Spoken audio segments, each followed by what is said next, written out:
We don't invite people up here ordinarily. That was pretty cool. I can do it! But it didn't have lights, and it didn't have sound. Hey Salukis, I'm Jeff Gleam, Executive Director of the SIU Alumni Association, and welcome to another edition of Saluki Sleuths. In this episode, we're going to be taking a daredevilish climb to the top of a very iconic building here on campus and learning more about the history of Pulliam Hall.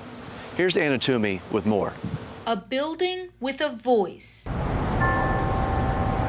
Pulliam Hall is one of the most distinct structures in Carbondale, known for its clock tower overlooking campus. What lies inside the clock tower has captured the curiosity of many for decades. Can just anyone get inside? You're about to see how we did it.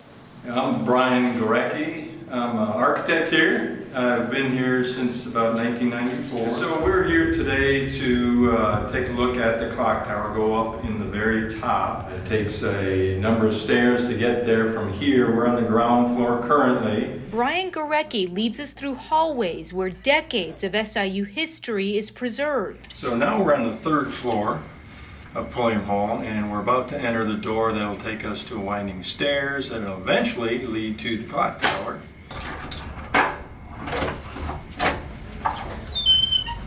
We go through a door you'd hardly notice if you walked by. So now we're at the base of the ladder that'll take us up to the next level, close to the clock tower. The ladder is tall, completely vertical, and makes your palms sweat. Brian is the first to make the climb.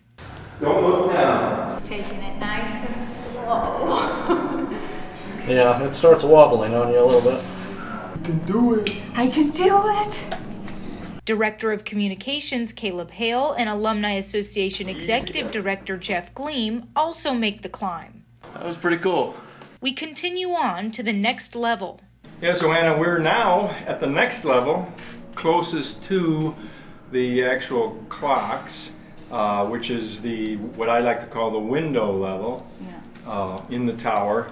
So you see around us the wood structure, that's original. The clock tower is a time capsule for the brave maintenance crews that venture up here year after year to keep it running. So some of the graffiti, shall we say, that we can see on the wood structure is actually dates when various painters have painted the outside of the clock tower. I'm looking around, there's a 1954, there's a 1960 something, there's a 2013. 30.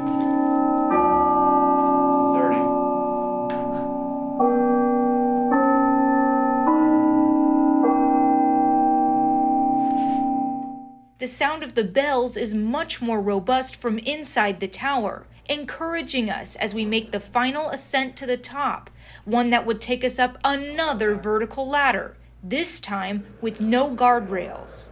See this metal ladder? And you go up to a wood platform. So if you want to abort the mission, I understand. We go for it. It's a now or never opportunity. This is as high as you can go in the clock tower without climbing a ladder on the outside. So now we're finally at the level of the building behind the clocks. It's pretty dark up here, as you may see. There's quite a bit of ventilation, however, from the large louvers that a lot of the public has seen over the years between each clock face. From the inside, you can barely see out of the tiny slits we all recognize looking at the tower from the ground level. The 4 clock faces are all controlled by a central mechanism.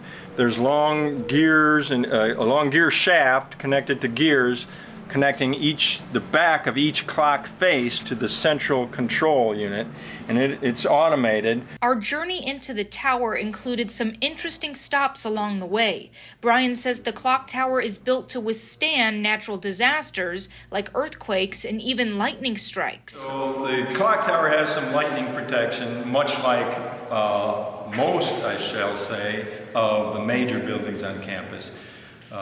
And there's lightning rods up on the roof, and there's copper cables that connect those to a copper line that comes down, and it finds its way to ground. There's a doorway that will take you out onto the roof of the 3rd floor. We're on the roof, the 3rd floor roof of Pulliam Hall. And behind me are some of the lights that in 1996 were installed to light the clock tower. The Alumni Association spearheaded the effort to give the clock tower light and sound. Dee Dee Lingle-Ittner, an SIU historian and lifetime Alumni Association board member, remembers campaigning for the funds. Didn't have lights, and it didn't have sound.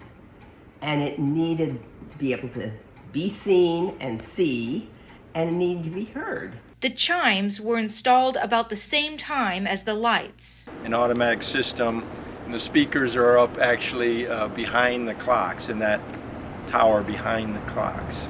Pulliam Hall has a history that dates back to the 1950s. Back then, it was called University School, a place where students studying to become a teacher could practice on actual kids. So in 1949, that's when the cornerstone was set for what was then to be called a university school. And in 1951, it was dedicated. University School started out in Old Main, one of SIU's former flagship buildings. As campus expanded, University School got its own building, built in stages, and completed in 1954. About 10 years after that, University School was renamed Pulliam Hall after SIU's 6th president, Roscoe Pulliam. I had family there, and I went there. And one summer, 2 of my children took summer classes there, so that was kind of neat. Dee Dee's connection to University School goes back more than a century. Her grandfather, William Furr, was hired as the superintendent of the K-12 laboratory school in the early 1900s. Her mother and sister went to high school there, and Dee Dee herself attended in the 1940s. Her memories of University School start before Pulliam Hall was built. And so we really started out with a kindergarten class. And the kindergarten class was in Old Main. We had a bachelor's degree, we had a master's degree, and as that happened, the campus kept growing and growing and growing from the center campus out. And the building that is discussed now as Pulliam Hall didn't come along until much later. Dee Dee says University School was one of a kind. All of the teachers who were going to be in, for example, K through 3, would take a hitch at University School, and those students would come and they would observe the classes, and then generally in their junior year, their senior year, they would come back and they would practice, teach. Since then, Pulliam Hall has gone through many renovations that have changed the building's identity. So the first major renovation after it was considered University School was about 1985 and 86 to 87. All the design and drawings are being worked on. Brian says many of the renovations were done to create more classroom and office space. University architects have been careful to preserve as much historical pieces of the building as possible. On the first floor, there's one corner that will quickly catch your eye: the bas-relief sculptures featuring nursery rhymes. Hello, I'm Eric Jones from Property Control. I first learned about these bas-relief sculptures when I was working with the University Museum. They're considered museum artifacts even now that they're in the wall. The artist is Alvin Meyer, who was well known in Chicago for his sculpture work. Meyer had made a name for himself in the 1930s, doing figural sculptures for the outside of the Chicago Board of Trade. At some point, Meyer found his way to Southern Illinois. His sculptures were placed outside University School classrooms so small kids could remember where they were supposed to go. This one is the Mad Hatter, White Rabbit, Alice in Wonderland. This one's Hansel and Gretel. Here we have Cinderella and her Prince Charming. Many of the classrooms in Pulliam Hall are original and have been adapted to now fit office space. In one office area, a unique feature from the 1950s still stands. So we're in what was originally the kindergarten class, and during some of the major renovations, the university decided to maintain one of these features, which is kind of cute, I would say. It's a fountain. It no longer functions, but I'm glad we were able to maintain it just for historical reasons. One of the biggest questions many still ask today, what happened to the Pulliam Hall pool? So around 2010, the university received some funding, state money, to renovate what was the gymnasium as well as the pool, the swimming pool. Brian leads us back to the area where it once stood, and along the way, we pass through the old gymnasium. What I'm standing in now once was the gymnasium. Part of that renovation was to maintain some of the original features, such as the gym floor. You can see behind me, they were able to do that, and basically they carved this up for classroom and office space to better accommodate the change in need and use of this building. The pool is located just a bit further along. So now we're entering what once was the swimming pool wing. So back in 1951, this is operational. So this used to be the main entry to the pool area. And then you would turn here and you'd go right into the pool itself. Now it's part of design.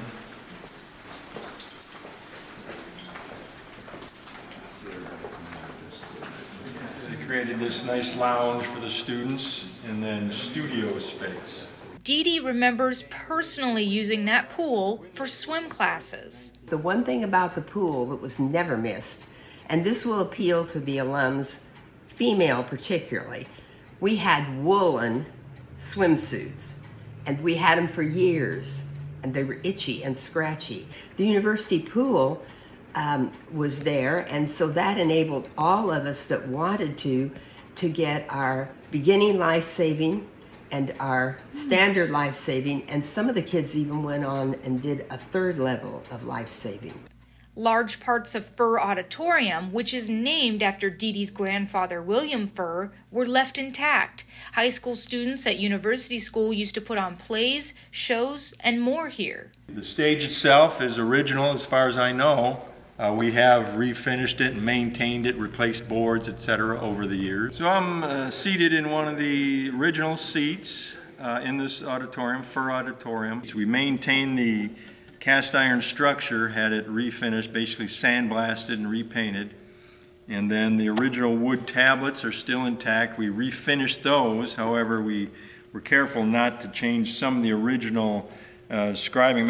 Wait a minute, I think that's my initials from 1976. No. But anyway, I'm sure there's some original graffiti from the 50s even in here, most likely. For many years, Pulliam Hall was used as a symbol for the Alumni Association and then eventually the entire university. It sort of did, for a while, take the place of what we would have called our main building. Its lights, its sounds, and its sheer height guide Salukis past, present, and future.